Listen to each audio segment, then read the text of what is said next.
હવે જોઈએ મિત્ર, આપણે જે સૂત્ર હતું અહીંયા થોડું રકમ મારવામાં વ્યવસ્થિત લખાય, આગળ પ્રમાણ વિચલન લખાય એટલે સૂત્ર થોડું આગળ હતું છે લખાવ્યું છે જગ્યાના અભાવથી. અહીંયા જો L, ચલો અહીંયા લોઅર યુનિટ તો આપણે ધારેલી 9.5. FM આપણે નક્કી કર્યું 8. F1 આપણી પાસે છે F1 3. ચલો 2FM, FM 8, F1 3. અહીંયા આપણી પાસે ચલો F2, અહીંયા આપણે જોઈએ તો સામાન્ય રીતે F2 આપણને મળ્યો, F2 જે નક્કી કર્યું 4. અહીંયા C આપણને મળેલો છે 5, તો બરાબર 9.5 વત્તા અહીંયા આવશે 5 આ 16 અને અહીંયા 7 ગુણ્યા 5, 9.5 વત્તા અહીંયા તમે જો 5 અહીંયા આવશે 16 માંથી તમે 7 બાદ 6 એટલે 9 આવશે બરાબર. એટલે 25 ભાગ્યા આપણે 9 કરીશું, 9.5 વત્તા ચલો 25 ભાગ્યા હું 9 કરીશ એટલે મને મળશે 2.7777 એટલે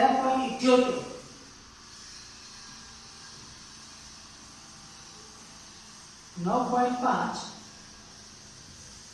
વત્તા 2.78 આપણે ઉમેરી દઈએ એટલે આપણને જે જવાબ મળશે 12.28.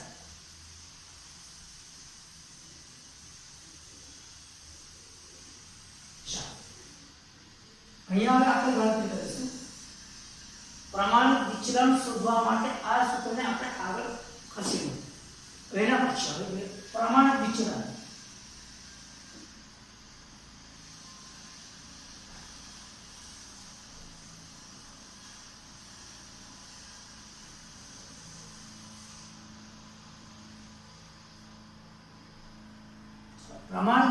એટલે S બરાબર વર્ગમૂળમાં સિગ્મા f3 સ્ક્વેર એના છેદમાં n માઈનસ સિગ્મા f3 છેદમાં n એનો હોલ સ્ક્વેર એને આપણે ગુણ્યા c કરીશું. ચલો S બરાબર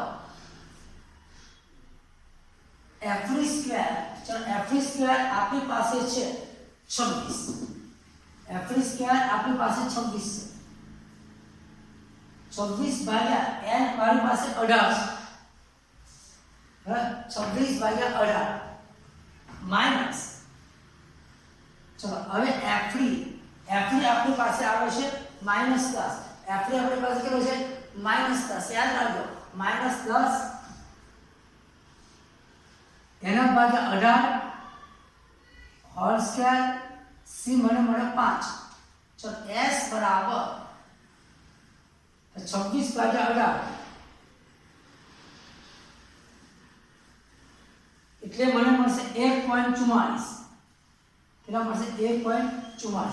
આ 1.44 હવે જોઈએ આપણે તો 10 ભાગ્યા માઈનસ 10 ભાગ્યા 18 કરો, 10 ભાગ્યા 18 કરીશ એટલે મને મળશે 0.55 એનો હોલ સ્ક્વેર ગુણ્યા 5 બરાબર. તો S બરાબર વર્ગમૂળમાં હવે આપણે જોઈએ તો 1.44 માઈનસ ચલો 0.55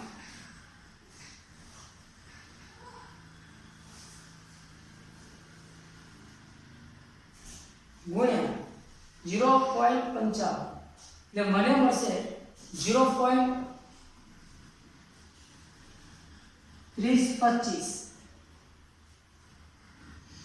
એને ગુણ્યા 5 કરીશ. S બરાબર 1.44 માંથી 1.44 માઈનસ 0.3025 એટલે મને મળશે 1.1375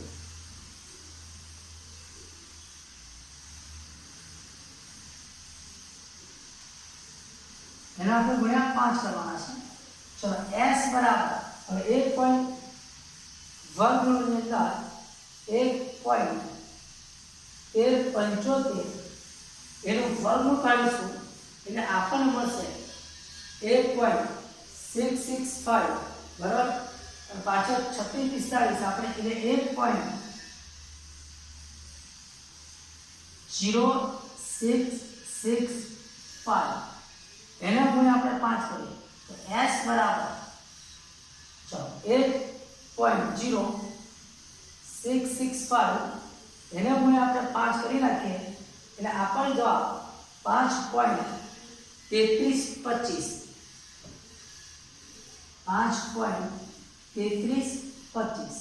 માટે s બરાબર આપણે 5 પોઈન્ટ કેટલા લઈને આંકડા લઈએ 3325 એટલે આપણે s મળે. ચલો s આપણે શોધી કર્યા પછી હવે આપણે ગણતરી કરવાની છે. આપણે ગણતરી કરીશું તો અહીંયા આપણે માંગીશું આપણી પાસે જુઓ કે ભાઈ કાર્લ પિયર્સન આ માહિતી પરથી કાર્લ પિયર્સનનો વિષમતાંક શોધો. તો કાર્લ પિયર્સનનો વિષમતાંક શોધી કાઢીએ તો લખી છે કાર્લ પિયર્સન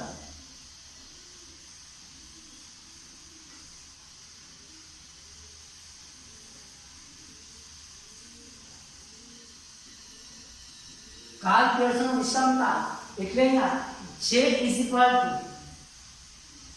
x બાર માઈનસ m એના છેદમાં s. ચલો j બરાબર x બાર. અચ્છા x બાર મને કેટલો મળે તો 14.22. ચલો અહીંયા બહુલક આપણે કેટલો મળે તો 12.28.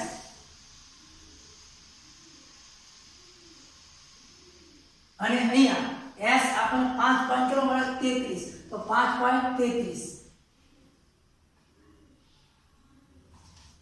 j બરાબર ચલો 14.22 માઈનસ 12.28 એટલે અહીંયા મને મળશે 1.94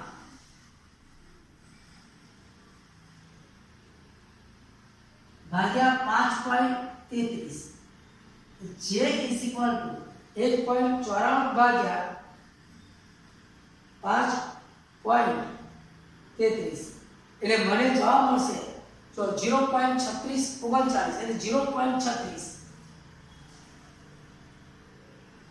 અહીંયા તમે જુઓ તો આપણે મિનિટમાં આપણે અહીંયા મિનિટ લખી દઈશું મિનિટમાં. અહીંયા પણ મિનિટમાં લખીશું આપણે.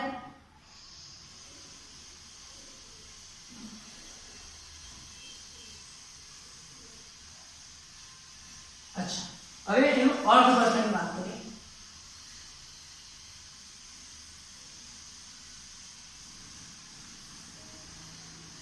તો મિત્રો યાદ રાખજો જો પરીક્ષામાં તમને અર્ધઘટન કીધું હોય તો કહેવામાં આવ્યું હોય કે ઉપરની માહિતી પરથી કાર્લ પિયર્સનનો વિષમતાંક શોધો અને એના પરથી તમારે અર્થઘટન કરવાનું છે. તો અર્થઘટન કરવા માટે તમારે ખાસ યાદ રાખવાનું કે અહીંયા એક પ્રકારના કાર્યને પૂર્ણ કરવા માટે કામદારે લીધેલ સમયગાળો બરાબર કામદારે લીધેલ સમયગાળો સરેરાશ સમય અને બહુલક આ બંને વચ્ચેનો કો સંબંધ છે અને જો ધન સંબંધ છે તો અહીંયા આપણે લખીએ કામદારે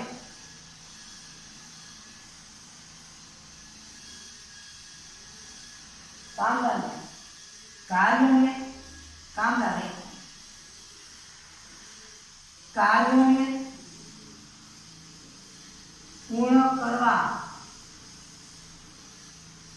પૂર્ણ કરવા માટે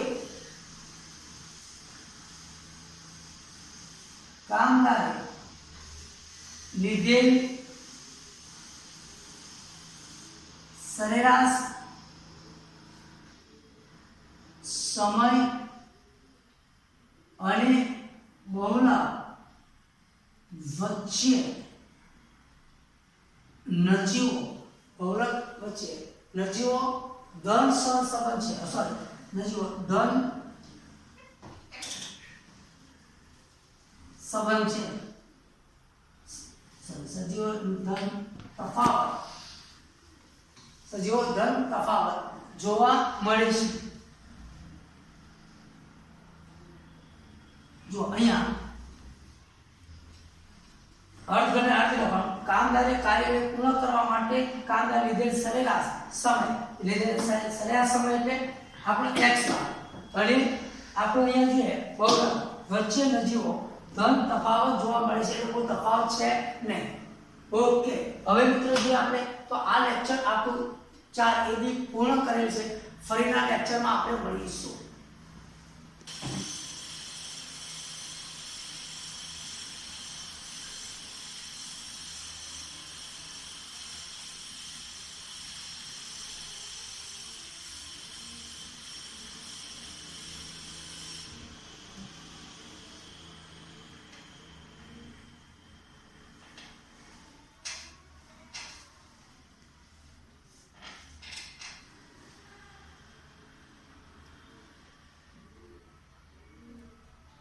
जिन